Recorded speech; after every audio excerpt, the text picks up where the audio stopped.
And welcome to Crime 2 News First at 4. I'm Tom Sherry. And I'm Jane McCarthy. We are tracking breaking news out of West Spokane County. Eastbound Interstate 90 is blocked right now. Westbound I-90 has been reduced to one lane as crews are battling the Silver Lake fire. So we're told the fire is burning about 100 acres with high growth potential. It's burning about 15 miles west of Spokane. Right now, level 3 evacuations are in place for South Granite Lake Road between South Betz Road and West Salnave Road. While this area is rural, there are homes there, and level 3 means people in those homes need to leave right now. Crime 2's Shayna Walltower is live from the scene with the latest information now. Shayna? So we're looking at some pretty big clouds of smoke here, and right behind me you can see a bit of that smoke rising over the interstate. Just driving through the interstate, you can see a lot of the smoke clouds that are traveling over that area. Just a little bit earlier, a lot of the smoke was orange and you just almost couldn't see driving through the interstate. And you can also see a lot of the trees and the brush that some of these flames are feeding off of. Right here with me I have Officer Gifford, and he's the PIO working on this fire. Officer, what can you tell me about what's going on with these flames? What do you want people to know? Currently, the fire is over 100 acres in size, spreading to the south and southwest. We do have evacuations in place along Granite Lake Road between Betz and Salnave. The fire is doing some torching and making some small runs. We do have a lot of resources on scene, from over 11 fire agencies and over 100 firefighters on scene.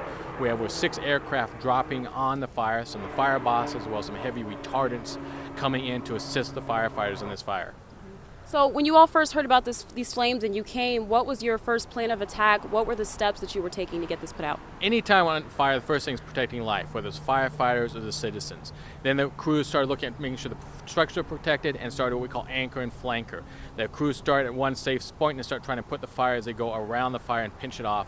And air support is supporting them the whole time using the air, whether it's the fire bosses or retardant ships. Also, we have the eyes in the sky from air attack, which is giving us a lot of good intel, what the fire is doing, what's in front of us, so we can better plan where to put the resources to most effectively stop this fire.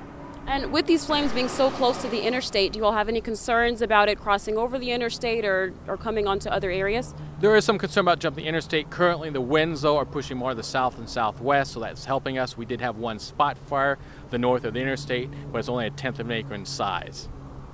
Well, thank you, Officer Gifford, for that information. We'll continue to have updates for you on this fire, but for now, reporting live just north of Cheney, I'm Shayna Walltower, Crime 2 News. Shayna, thank you very much. We also have team coverage of the Silver Lake fire burning in West Spokane County. So now we will send things out to Crime 2's Alexa Block. She is out covering the fire from a different vantage point. Alexa?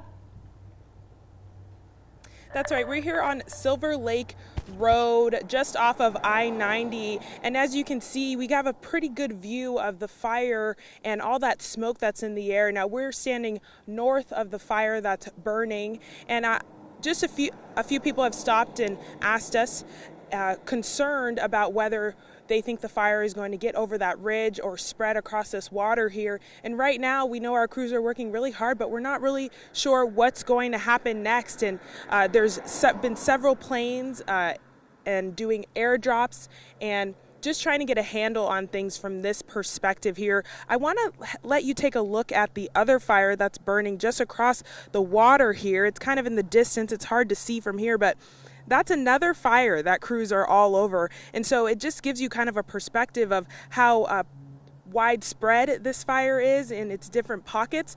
And so it's obviously a concern for our fire crews to make sure that they can get on top of this earlier and do as much as they can in the air while they have, of course, daylight out. For now, I'll send it back to you in the studio. Alexa Block, Crime 2 News.